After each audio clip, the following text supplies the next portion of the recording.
How's it going, boys? It's me, your favorite Snake Souls merchant. Today, let's talk about the number one most infuriating things in gaming. What infuriates us absolutely to no limit as gamers. And I'm obviously talking about other human beings. But I'm a single player casual cuck. Well then, off to the cuck cave you go. Just remember, if you're losing a single player game, whatever you're losing to is overpowered, and you're gonna have a good time.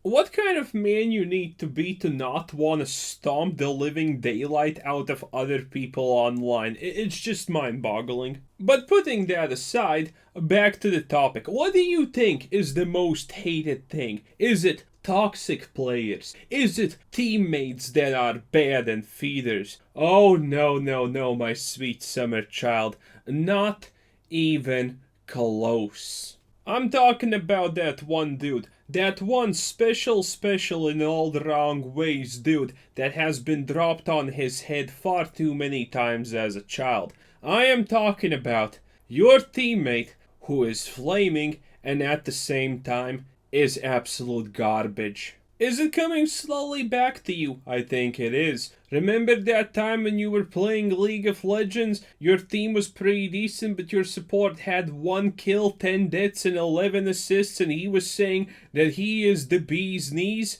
And that absolutely ticked you off like there is no tomorrow? Yes, exactly that dude. Do you remember the carry in your Dota game who went 2-10? Had 5 assists and had around 350 GPM at the end of the game, and you still won? Exactly that dude. That one time when you were playing Overwatch and there was this one guy who had a score of 310 and did not shut the fuck up for a single moment about how bad his team is? Yeah, we have probably all met that person in gaming. It's sadly unavoidable. The illusion of grandeur while being the exact opposite of anything close to greatness. I do not believe that video games cause violence, but I'm not gonna lie. My killer instinct goes through the roof when I meet a person like this. The whole idea of their existence is absolutely blatantly pitiful. I still get chills down my spine when I'm playing a MOB and I see Monkey D. Luffy on my team, or Naruto. Oh, I can absolutely not comprehend these people. I understand having a good self-esteem is important, but how can you have a good self-esteem about yourself in a game that you play for 5 hours a day, and yet when you look at your profile, you see that you have carried absolutely 0 games. At best, you're not feeding. You never have the farm, you never have the anything. And while the game's rolling, you're trying to flame someone else and trying to tell them what they need to do because you know better. How can you know better, yet underperform so much?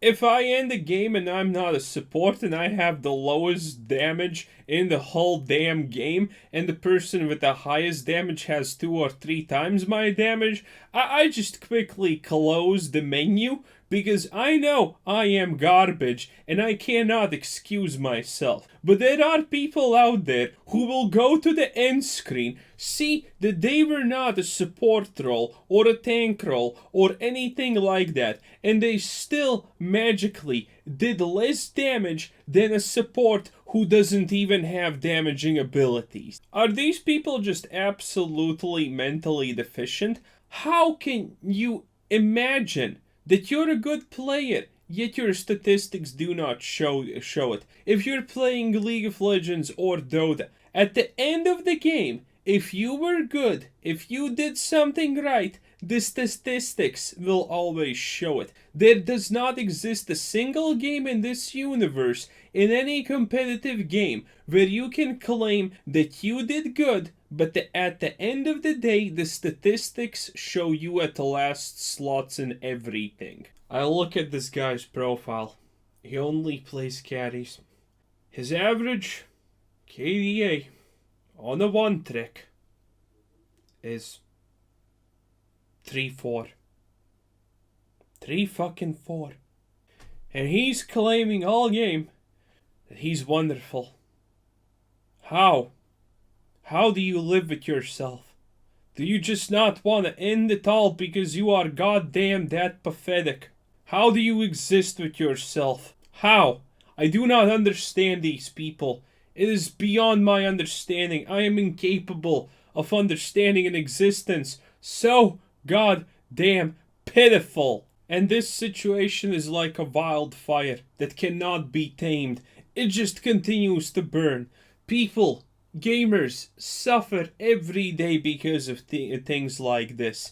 Laws should be put in place that these people are not allowed to reproduce. If you're a failure in a game that you spend most of your waking hours playing, how will you ever succeed in life? You have dug your own goddamn grave at this point. You will never achieve anything in society. You will never be worth a goddamn shit. And there are people that claim eugenics were a bad idea.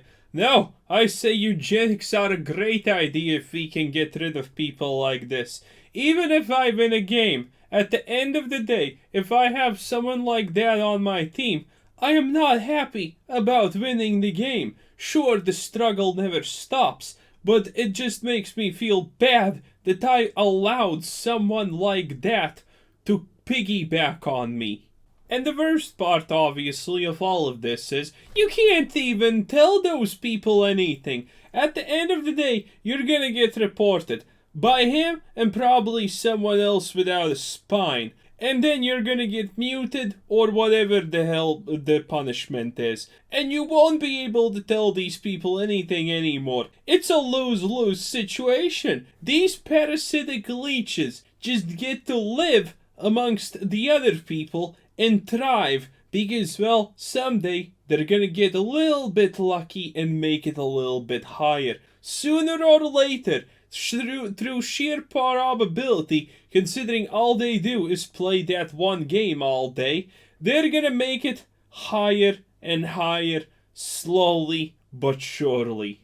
And do you think I'm kidding? Because I am absolutely not kidding about this one. There are countless people who are absolute dog shit at the games they play for most of the day, yet they do make it to the highest tier of rankings. I'm not joking about this. When it comes to the highest tier of rankings in any game, it is extremely divided. There are the people at the top who are actually really good, and then there's everyone else who just falls like dominoes under them. And considering there needs to be somewhat of a distribution, well, the system's just gonna fill it up with garbage if there's no one worthwhile around. He became a school shooter because he was bullied? No, he became a school shooter because he had shitty teammates in his games. What else could it have been? I personally vote for martial law, and the sooner the better. Anyway, this was Quizzer Sensei. Thanks for watching. Subscribe if you haven't already, and check out the channel, check out Discord, check out the Patreon, and have a nice day. Bye-bye.